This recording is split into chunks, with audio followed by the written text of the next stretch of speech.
We continue now at the top of Daf Kuf and Aleph and Meseches Bava Basra. This is Bava Basra Daf 108a.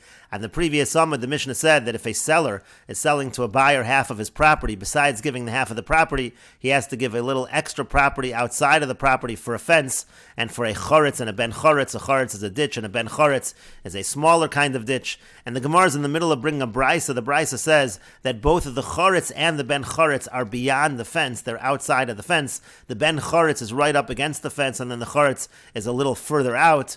And the Bryce explains why is it that you have to have the choretz and the ben choretz. Kedei shelo techaya kofetz. It's in order that a wild animal shouldn't be able to jump in the property. And the Rashbam explains kedei shelo techaya kofetz. It's al ageder. We don't want the wild animal to jump on the fence, so that's why itzri choretz u ben choretz. That's why we need the choretz and the ben choretz. And the Gemara asks, v'liyavid choretz v'lo liyavid ben choretz. Why not make the ditch and just not make the smaller ditch? And the Rashbam says, "V'liyavid choretz tahashtanami lo kafs." If you have the ditch, the animal won't be able to jump. Shah choretz marchika min ageder, because the ditch is a little bit distant from the fence. And the Gemara says to that, "Aidi deravach kaima begave," since it's wider, so the animal's able to go inside of it v'kafs and then jump from there. And the Rashbam explains, "Aidi deravach shisha tfachim," since it's 6 tfachim wide, nichneses l'socho, the animal can enter into it, v'nimsheches mat, and then draw back a little, achore, a little bit back, v'kofetzes, and it's able to jump, and so that's why you don't only have the choretz. And the Gemara continues, "V'liyavid ben choretz v'lo liyavid choretz." Why not make the smaller ditch and not the regular ditch? And the Gemara says to that, "Aidi dekotin," since it's small, kaima asvase, the animal can stand on its edge, v'kafs, and then jump from there. The Rashbam says, "Kaima asvase hachitzona," can stand on the outer edge and jump from there. And finally, the Brisa concludes, "V'kama bein choretz leben choretz." How much space is there between the choretz and the ben choretz? The Brisa says tefach. There's a tefach of space between them. And the Rashbam says, "Kama bein choretz leben choretz tefach umaskana de Brisa." This is the conclusion of the Brisa. Hadran aloch beis kor. We will return to you parak beis kor. This is the end of the 7th parak of Meseches Bava Basra. If you're enjoying these videos and this channel, please like, share, and subscribe. And take a look at the description box below to see how you can support this channel. And we will now begin the 8th parak of Meseches Bava Basra. And the parak begins with the Mishnah, Yesh nochalin umanchilin, there are those who inherit and they bequeath to one another. V'yesh nochalin v'lo manchilin, there are those who inherit but they don't bequeath. Manchilin v'lo nochalin, there are those who bequeath but they do not inherit. Lo nochalin v'lo manchilin, and there are those who do not inherit and they do not bequeath, as the Mishnah now continues to explain. Ve'elu nochalin umanchilin, the following, they inherit and they bequeath. Ha'av es habonim v'habonim es ha'av, the father to the sons and the sons to the father. And what that means is that if a father dies, so the first ones to inherit him are his sons, he bequeaths to his sons. And the sons also, let's say a son dies, but the son has no children, so then it goes up to the father. It goes in both directions. That's what it means when it says, nochalin umanchilin. And furthermore, v'ha'achin min ha'av, also the brothers from the father. What that means is paternal brothers, nochalin umanchilin, they inherit and they bequeath to one another.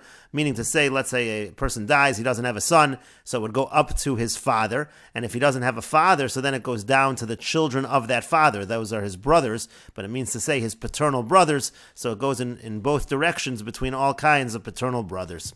And the Mishnah continues, Ha'ishes imo v'ha'ishes ishto, a man and his mother, or a man and his wife, u'bnei achayos, and the children of sisters, nochalin v'lo manchilin, so they inherit but they do not bequeath.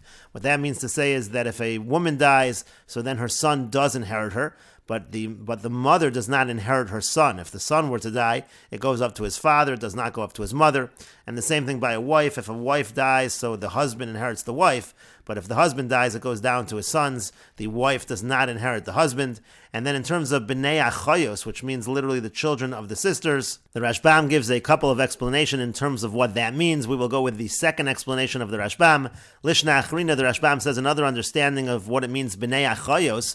Ubnei achos, it means bnei achoso shel Ruvain. It would mean the sons of the sister of Ruvain. Essentially, if Ruvain dies, we're now talking about his nephews, meaning his sister's sons, kigon bnei Dina, meaning let's say the sons of Dina.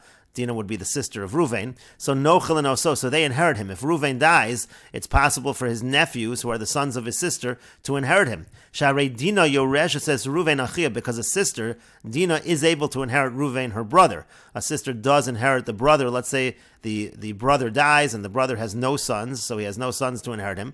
So then it goes up to his father. If his father is not alive, so then it would go to his brothers. But if he has no brothers, so then the halach is that the daughter does inherit her father. That would be Dinah. So it is possible for Dinah to inherit Ruvain. Uvanah bain mikocha, and of course her sons come from her, and so therefore if she's not alive, it goes to her sons. That's what it means to say that by the sons of the sister, the sons of Dinah, they can inherit. But the Rashbam continues, Avaloman chilan l'Ruvain, but the sons of Dinah they would not bequeath to Ruvain. Sharei Ruvain mikoach achoso Dinah bala yaresh son, because Ruvain's trying to inherit from them through his sister Dinah.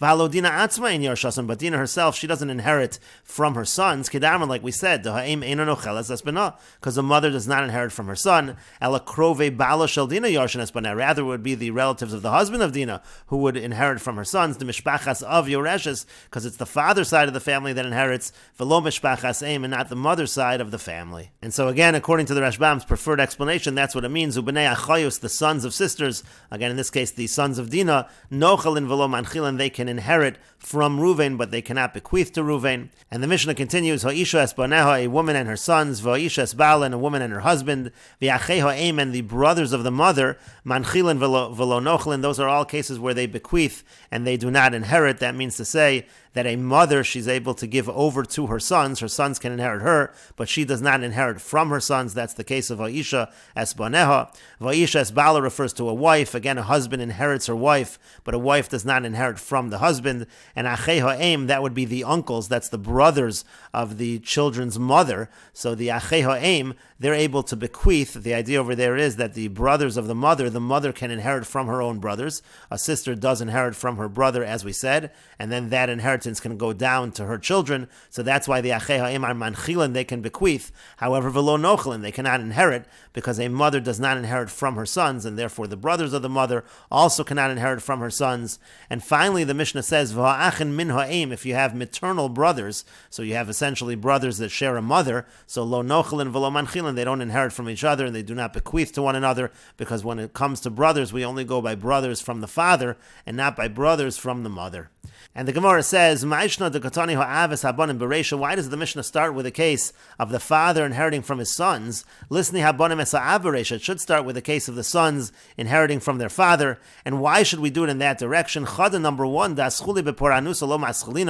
don't want to start off with something that's a punishment, meaning a father that's inheriting from his sons. It means that the children died during the father's lifetime. That's something that's a curse, that's a punishment. Why are we starting the Mishnah off like that? We should start it off the other way around, and we will continue with this discussion in the next video on Daf Ches Amud Beis.